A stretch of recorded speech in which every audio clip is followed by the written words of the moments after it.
Olá, boa noite a você que acompanha a TVU no canal 55 UHF 11 da NET, em tvuplay.tv.br ou através da nossa página no Facebook. Já curtiu? facebook.com/TVUplay. Hoje vou conversar com um especialista em Mercosul.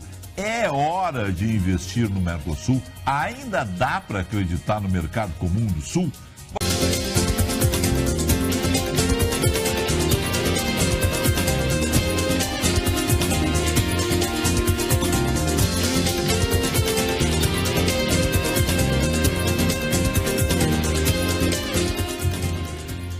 Em 1990, o Brasil, Argentina, Paraguai e Uruguai acreditavam que iam fazer um mercado maravilhoso, a exemplo do que se vislumbrava na Europa a partir de 2000.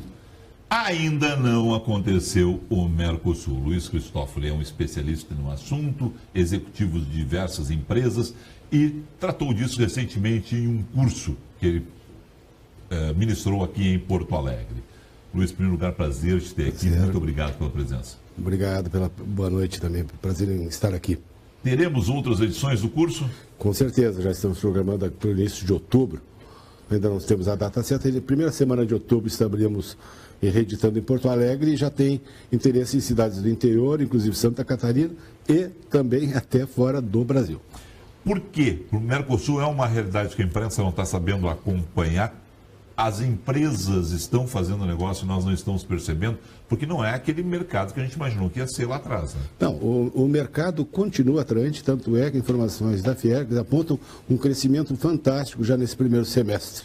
Né? Independente das crises que passam os países, independente dos atrasos, se podemos chamar assim, do desenvolvimento do Tratado do Mercosul, ele continua sendo algo muito atraente, principalmente para as empresas que estão localizadas ao sul do país. Uma questão logística, nós estamos aqui ao lado, entende? E é um país que os países aqui ao nosso lado estão com um desenvolvimento impressionante. Se pegarmos o Paraguai, tem tido nos últimos anos um crescimento de 4% a 5%. As pessoas não têm ideia do que é o crescimento do Paraguai. O Paraguai com muito investimento brasileiro. Tem empresa que está deixando o Brasil para ir para o Paraguai ou investindo no Paraguai, mantendo uma sede no Brasil, mas investindo lá, né? Também existem hoje cerca de 150 empresas que estão instaladas no Paraguai, aproveitando um incentivo chamado processo Maquila, né? Funciona como se fosse uma zona franca. Aproveitando as bondades que tem o Paraguai sobre o custo da mão de obra, muito mais barato, 50% mais barato, energia 50% mais barata, isenção de impostos de importação para qualquer produto que seja produzido e depois reexportado, e outras vantagens que tem de mão de obra farta naquela região. Né? Informações nos dizem que cerca de 130 ou 150 empresas já estão lá com esse propósito.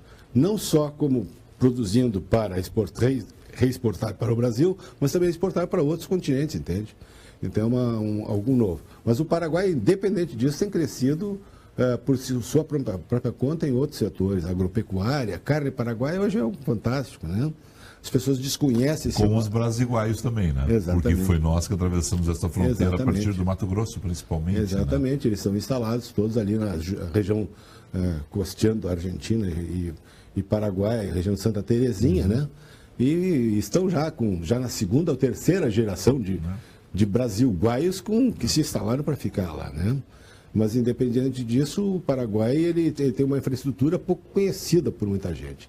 As pessoas ligam muito o Paraguai a Muamba, aquele lado do sacoleiro, e tudo mais, que existe de fato. Sim, é só você ficar na ponte ali, e aí você vai ver sacola passando tudo lá pelo rio. Quer dizer, exatamente. Mas aí você vai para Assunção, dificilmente você vai ver um ambulante na rua.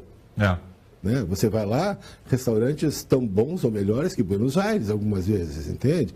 Tem padrão de vida muito interessante. Assunção, que tem um negócio que é da minha melhor memória gastronômica.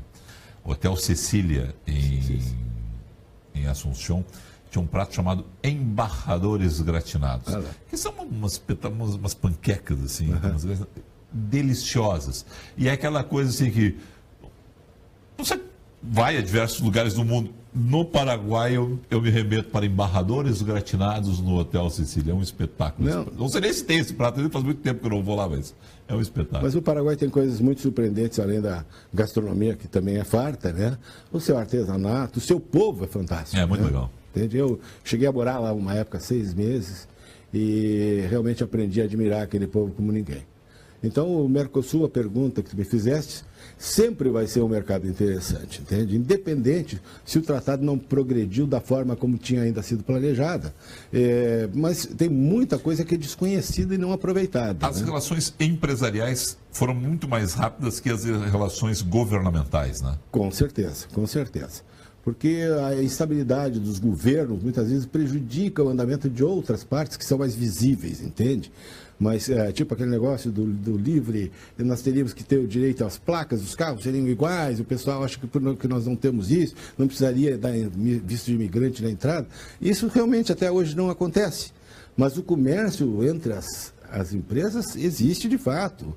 Quem é o maior parceiro do Paraguai hoje é o Brasil, e existem já empresas que estão trabalhando juntas no conceito que eu acho que é muito mais amplo do Mercosul, que seriam empresas do Conesul, como nasceu o Mercosul, sim. Né, nos anos 90, né, de se juntarem para produzir, para exportar para outros continentes, não só para o Mercosul entre eles. Né?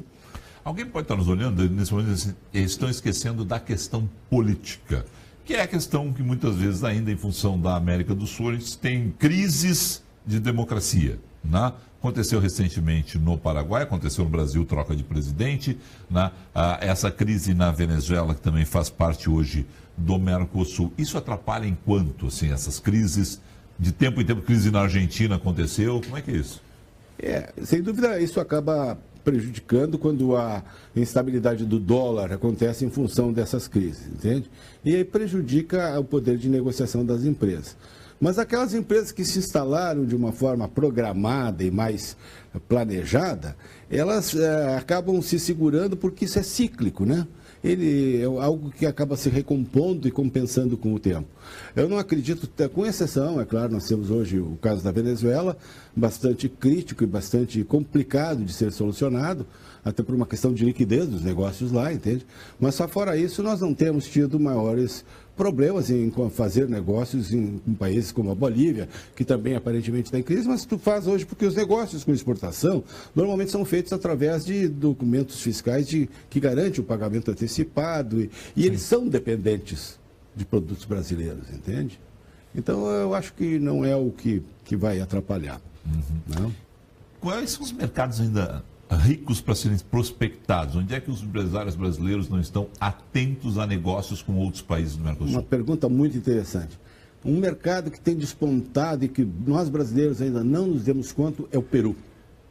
O mercado do Peru e o mercado colombiano eles têm crescido de uma forma expressiva. O Peru ele está num desenvolvimento e é um país com uma população bem maior do que... Se alguém precisar de um assessor de imprensa em Lima, pode me convidar que eu viveria em Lima tranquilamente, também pela gastronomia. Né? Comer ceviche lá, né? Não só o ceviche, mas outros pratos maravilhosos.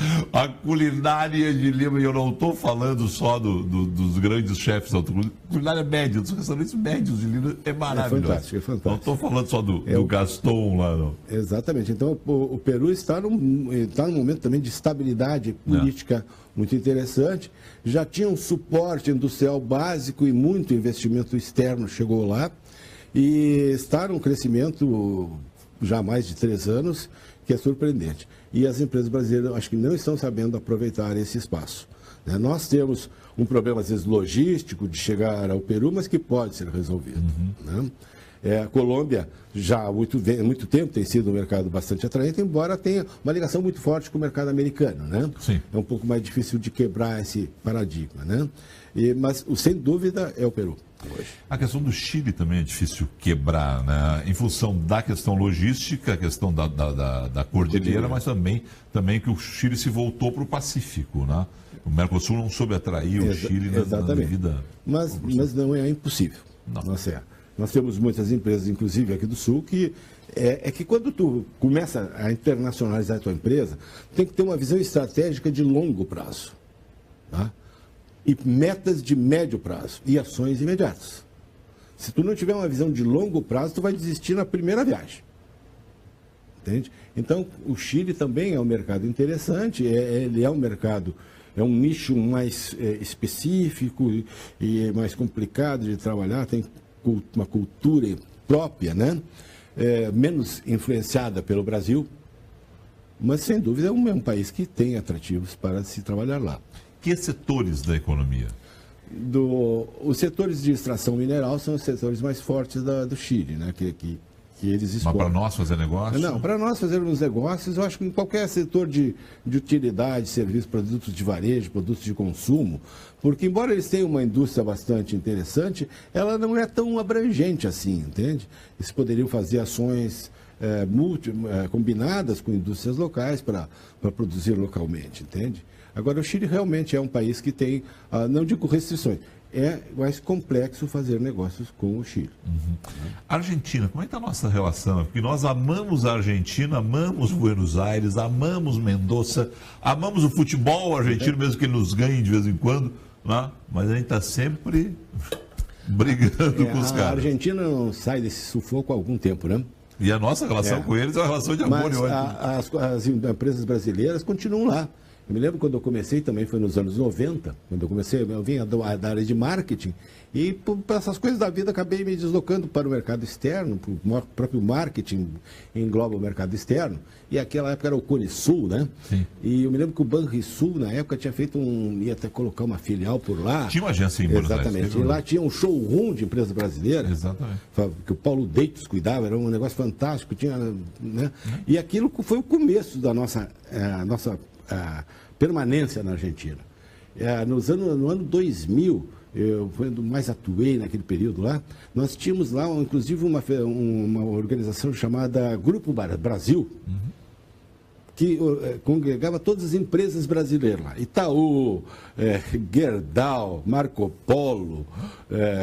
A RBS estava nesse grupo. A RBS, com Madruga Duarte, estava nesse grupo. Era a secretária, Marco exatamente, que era a secretária dele que cuidava disso lá. Exatamente. Né?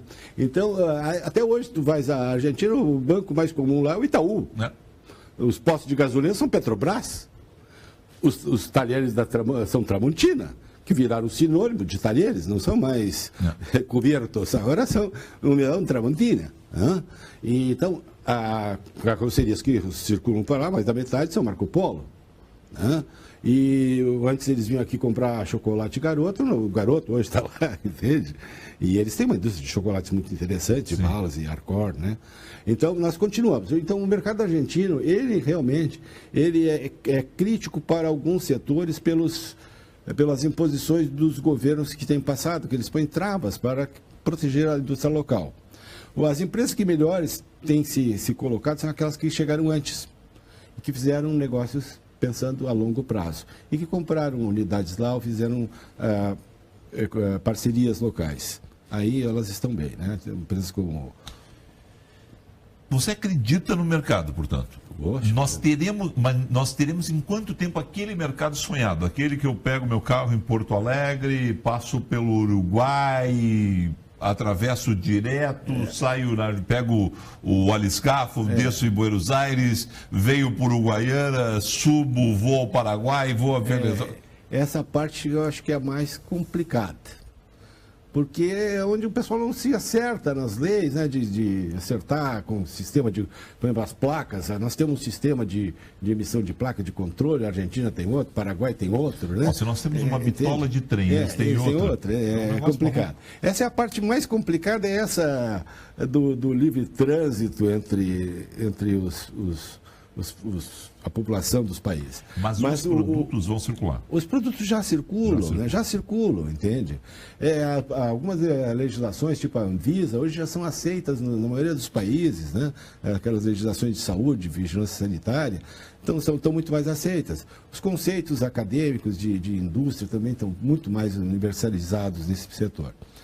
O Mercosul vai conseguir negociar como bloco com Europa, Estados Unidos, Japão, Ásia, no caso, né? Ou vai ter que ser acordo bilateral? Porque ora, né, a gente tenta fazer um acordo, o Brasil, aí o Mercosul trava o acordo do Brasil.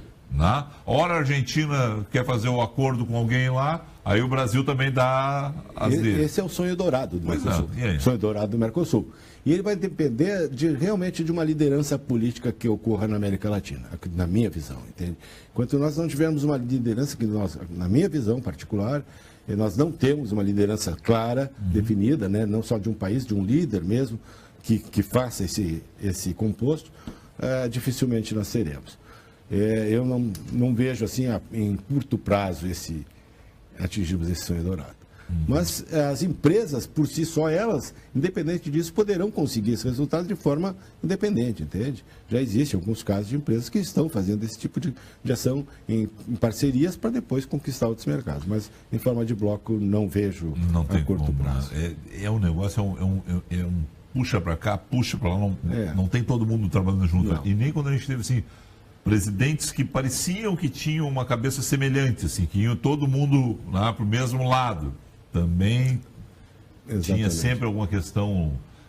Não, mas nesse mercado aqui eles vão interferir, seja no agronegócio. Ou tem interesses externos que atrapalham também. Né? Tá certo. Só segunda edição do curso, com certeza, em outubro. Em outubro, primeira semana, estamos definindo as datas para acertar bem esse curso. No curso, qual é o foco? O que as pessoas aprendem? O curso, ele objetiva a gente colocar de forma prática a minha experiência pessoal de como é que se pratica o mercado externo. Porque uma coisa é a gente ver o que diz a literatura, a parte acadêmica, e outra coisa é colocar em prática. Né? Então eu coloco toda a minha experiência de mais de 25 anos de como fazer principalmente a prospecção desses mercados, como interpretar esses mercados. Porque nós temos que conhecer a cultura, não é simplesmente praticar um marketing generalista, né? Tu tem que conhecer a cultura de cada, respeitar as culturas e trabalhar as necessidades deles. Nós temos que entender que esse mercado é tão interessante. Se uma empresa, vamos supor, uma empresa do Rio Grande do Sul quiser entrar em São Paulo ou em Assunção, ela vai encontrar muito mais concorrentes em São Paulo do que em Assunção. Certo? Então são oportunidades, sem dúvida, muito importantes. E essas experiências que eu passo no curso, além de passo a passo, de como é que uma empresa se prepara para começar a exportar, independente do seu tamanho. Nós sabemos que uma pessoa física pode exportar hoje. Nós podemos exportar. Hoje o e-commerce está fazendo isso já, né? Então nós temos queremos passar para que percam esse medo, e não é um bicho de 7 cabeças, só precisa ter organização para chegar lá. Como é que as pessoas se informam sobre as datas corretas? Onde é que elas entram em contato com o curso? Pode entrar através do meu site, que é o www.faterson.com.br, né? Ou pelo meu WhatsApp, 51 991 07 0403. Luiz, muito obrigado pela presença aqui. Eu que agradeço. E eu levo muita fé que um dia a gente vai chegar aí. Eu gostaria que já tivesse acontecendo isso, né? Dessa integração física, que era o que a gente imaginava que teria exatamente ali por 2010, 2015, já passamos isso. E infelizmente não é 2030 pelo jeito que vai ter, não. Olhando o horizonte. Quem sabe? O mundo muda em 20 segundos. Tomara mesmo. Obrigado a você. Obrigado.